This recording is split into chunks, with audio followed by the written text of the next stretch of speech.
Hey guys, Dower here in the workshop. Let me show you what I came into. The bowl to my vibratory tumbler had fallen completely off. Now it didn't disassemble itself this far. This was still on there. This threaded rod had come out, was still sitting in the middle here. And I've now taken it upon myself to improve this because, well, it was a pretty stupid design. This is the motor. It vibrates. You know, bolts to this entire piece. The countersunk screws go into these. This whole thing bolts up like so and shakes. Well, this stud here has a nut on the bottom of the washer, a little lock washer. There's not a nut here. I added this.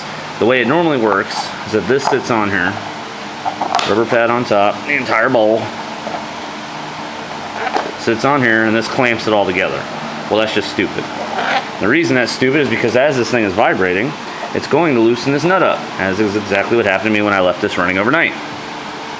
So what I've done is I put that nut back on there, a little red Loctite, and I added another nut here on top, happened to be the same thread pitch. I don't know exactly what thread pitch this is. I think it might be an M6x1. I just happen to have a nut here that just threaded down on it, so I called it a day. Put a little red Loctite on that. And what I've done here is, as you can see, my rubber mat will still fit right over this, and then my bowl will fit over this, and I can bolt it down. But what I'll have instead is that this rod is now one piece directly bolted to the base plate instead of it being clamped to the base plate through here like it was before. So I'm gonna finish reassembling this. I'll fire it back up. I'm gonna let it run overnight again, and we'll see what happens.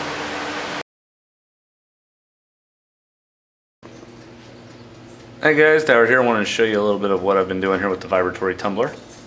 You see soap bubbles. So we dig in here, you'll also find that there is water in here. But look what we get out.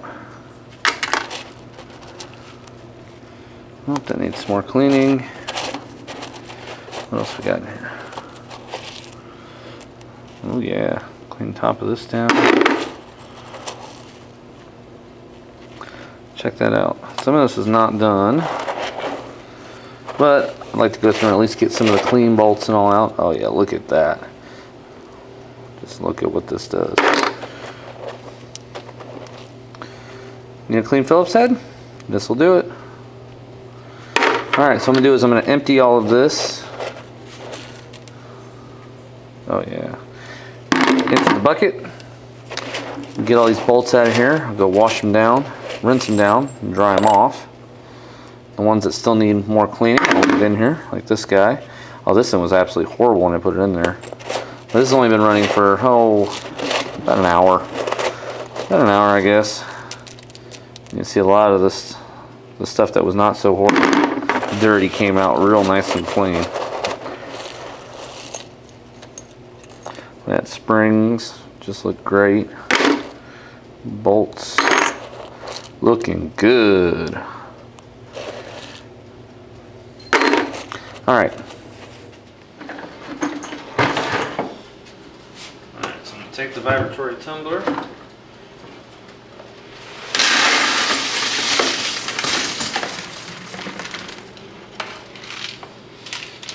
Pour everything out of it. Maybe look at what we got. And all I'm going to do now is take this.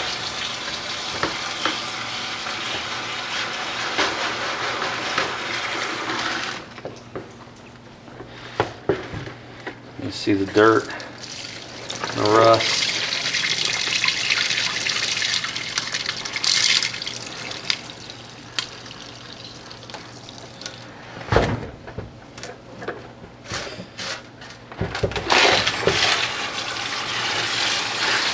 I'll rinse this a couple of times.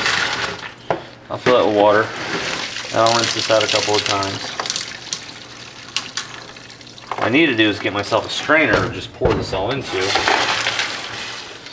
Now I can go in here and fish out all of my cleaned bolts.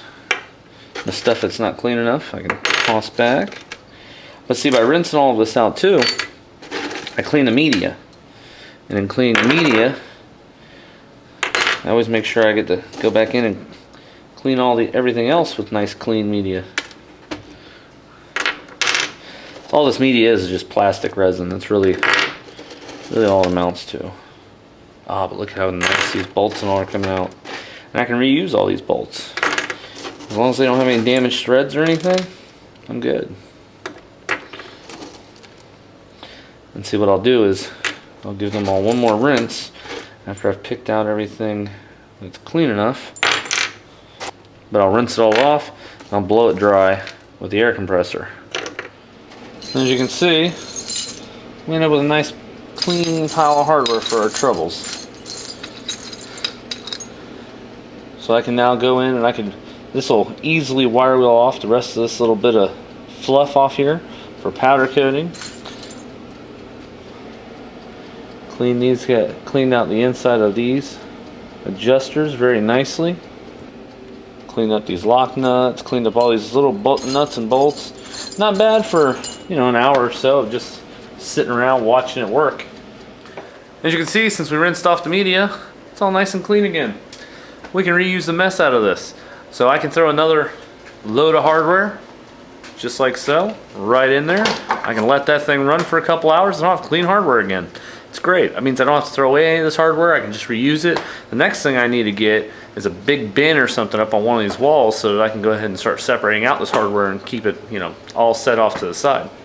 So yeah, that little bit of red Loctite really helped that thing out. It goes together nice and nicely now. This is now one piece. When it's down, it's much quieter. There's no loose parts or anything like that in there. It's very nice. So yeah, hopefully it helps you guys out.